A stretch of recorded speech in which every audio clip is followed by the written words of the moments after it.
Welcome to a roadshow shootout where I am representing England, the land of the Queen, tea, Stephen Fry, mild alcoholism and hand-built sports cars.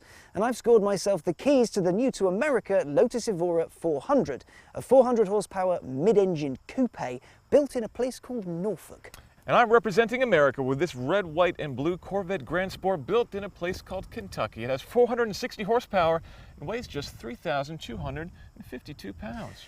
Well, the little car from Norfolk is lighter than that. It weighs in at just 3,153 pounds, which might just be enough to make up for the 60 horsepower deficit it's packing, but it probably won't be enough to make up for your 6.2 litre V8's 465 pound-foot. My 3.5 litre supercharged V6 kicks out barely more than 300. It's enough to get you to 60 in 4.1 seconds. My Corvette is a full half a second quicker. It's also a lot cheaper. You can get into one of those for just over $90,000, but the Grand Sport starts at just $65,000, although this one's got the carbon ceramic brakes and the extra aero bits, which means it actually cost about the same. Well, you talk a big game about your Corvette, and I think the only way to show you that British is best is go around the track, shall we? Let's... So Tim, welcome to the Lotus Evora 400, the first new Lotus in America for ages, and ages and ages and ages. And compared to the old car, a lot has changed. So you got obviously a new engine with 400 horsepower. They've sorted out the getting in and out bit because the old car had very high wide sills and it was a bit of a faff to get in. But now they're lower, they're thinner, it's easy to get in and out. It's got a new face, which makes it look way more aggressive. I think it looks a lot sharper than the old car. And that engine you mentioned very briefly has a bit of an interesting provenance that I think you should include for our viewers. Yeah, so it's got a 3.5 litre supercharged V6, and the supercharger sounds lovely, and the engine sounds great, and it's got a wicked exhaust on it. But a lot of people have a problem with where it comes from. Which is? It comes from a rather large company called Toyota, who make a lot of engines, a lot of cars for America, and it comes from a Camry. It comes from a Camry. Yeah, Camry. But it's not in a Camry.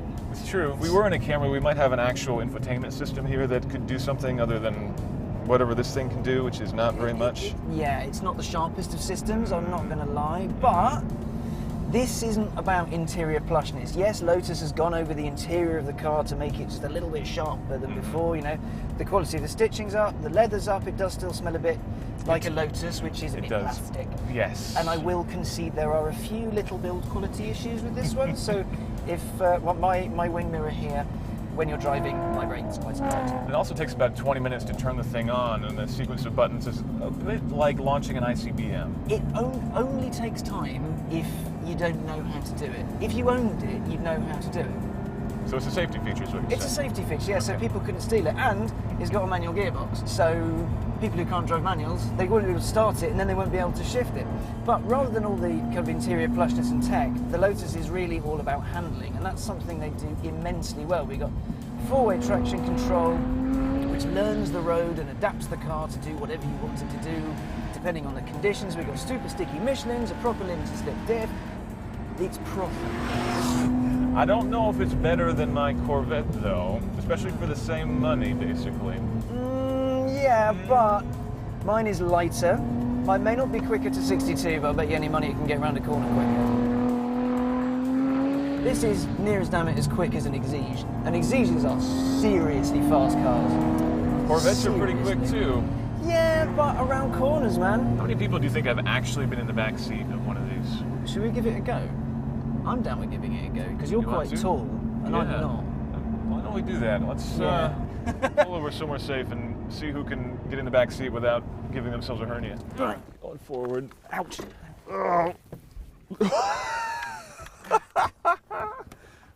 There's nowhere for my feet. Well, I don't know about you, Tim, but I feel great. I don't even think you can feel like a 4-year-old back here. My feet are stuck. I've lost my shoe. I'm leaving it behind. You know what? That's the most comfortable car I've ever been in. And I've driven many a Rolls Royce. Come on, the Corvette. Okay, Corvette time. Oh, God. Welcome, good sir, to the spacious accommodations of the Corvette Grand Sport. This car has all the best bits from the Z06, suspension and brakes, not the engine, but everything else that you want for a track-ready American sports car. And this thing feels absolutely fantastic out here. We've got enough grip to pull 1.2 G's on the skid pad, which is what's rearranging my face right now. Grid-peak Michelin tires on all four cars, just like the Lotus. Big carbon ceramic brakes. And man, everything that you need to have a real good time out here. It does feel quite good. You've got 460 horsepower, which is 60 more than me, but you do have more weight. I'm going to jibe you about that. And so what's the deal? You have adaptive modes, whereas my car was perfect from the factory. You guys feel the need to like have a wet mode and a track mode. And 5 separate track modes, so you can dial in the car based on how much grip you got. Today, the track's been a little greasy this morning, so we'll run on number 3, which is kind of a nice in between. But you dial it all the way up, and this thing lets you have a lot of good fun. And you can record how much fun you're having because it has a performance data recorder, which puts a camera up behind the mirror here and record how you do on the track, your throttle position, your brake position, how many G's you're pulling. So when you do get that 1.2 G's, you can then put it on YouTube and show all your friends. Whee! All right, but your track mode, I've had a go in this. It's good apart from one very vital element: the steering. Yeah. It's awful. I'll give you that. It firms up the suspension, which of course you want, but it also unfortunately firms up the steering, and suddenly it feels like someone poured molasses into the power steering unit, which is a bit unfortunate. But come on, is that the biggest thing you can complain about in this car? Well, the red interior is quite hideous. I suppose so, but it does go with the red, white, and blue exterior. Come on, what other color could you possibly want on a Grand Sport? Well, the colours of the Union flag are obviously the best colours. No, don't go there, my obviously. friend. Don't go there. I will say your engine's in the wrong place. Mine is better for handling balance, finesse. A wise man once said that a horse does not push a cart. Yes, but the horse will be much happier when it's sitting down in it. I suppose that depends on the cart, and maybe also on the size of the horse. Which actually, compared to your motor, yours is about 6.2 litres, mine's 3.5, which is, in this company, nothing. In the rest of the world, that's actually quite large. And there's absolutely no replacement for displacement, my friend. Ooh, apart from lightweight, but along that line, along those lines, I have a challenge for you. Yeah? Your car can get from 0 to 60 in what, 3.6, 3.7? And it can go on a lot further after that, as we're seeing and now. will go on to 1 billion miles an hour. Mine is 4.14 seconds-ish. You can get it 60 faster, but can you get from 60 faster? Are you talking about braking? I propose a braking test, my friend. This is where my lightweight, Colin Chapman's ethos, his dream, will come to fruition. All right, let's do it. Let's go get the Lotus. So Tim, we've been out on the track. The Evora handles brilliantly, I would say a little bit better than your Corvette, but the Corvette has more power and more toys, is a bit plusher, a bit better all-rounder. So I've come up with a little bit of a test that might give the Lotus the edge, maybe. A biased test is what you're saying. Not biased, just it's a test of braking. Okay. Because it's very important. You have a lot of weight in carbon brakes. I have less weight, but not carbon brakes. Not carbon brakes, made by AP Racing, I see on the caliper there. Lotus has motorsport heritage, my friend, so it's all good, it's all good. What we're going to do is we're going to be on this little strip here, going to start at that end, drive up to 60 miles an hour, and then when you get here, slam the anchors on, and we're going to see who stops in the shortest distance. And it'll be me, and I'm going to go first. Good luck.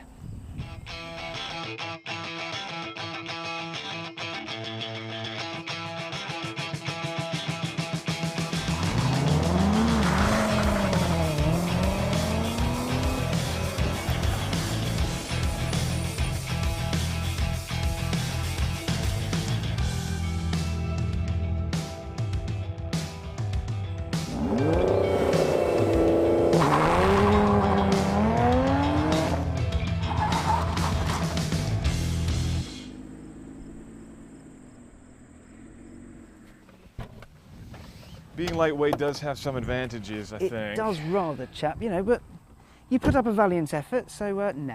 Ah. Victory! Victory!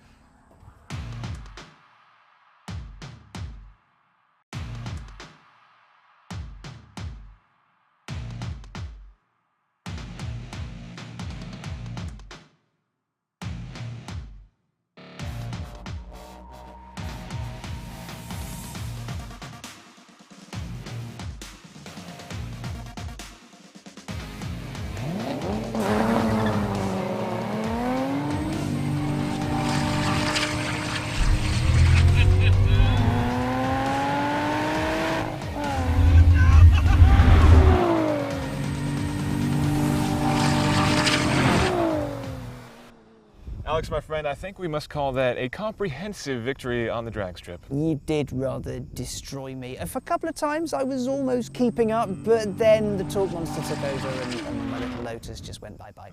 But I did win the brake test. You did.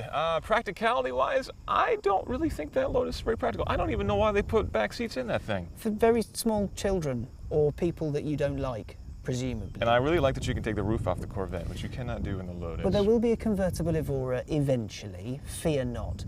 But handling-wise, the Lotus is better. It is better, but the Corvette's pretty great, you gotta admit it. The Corvette is fantastic, but you get in the Lotus and the steering's lovely and all That's that. true. But there's no technology, there's no real boot space.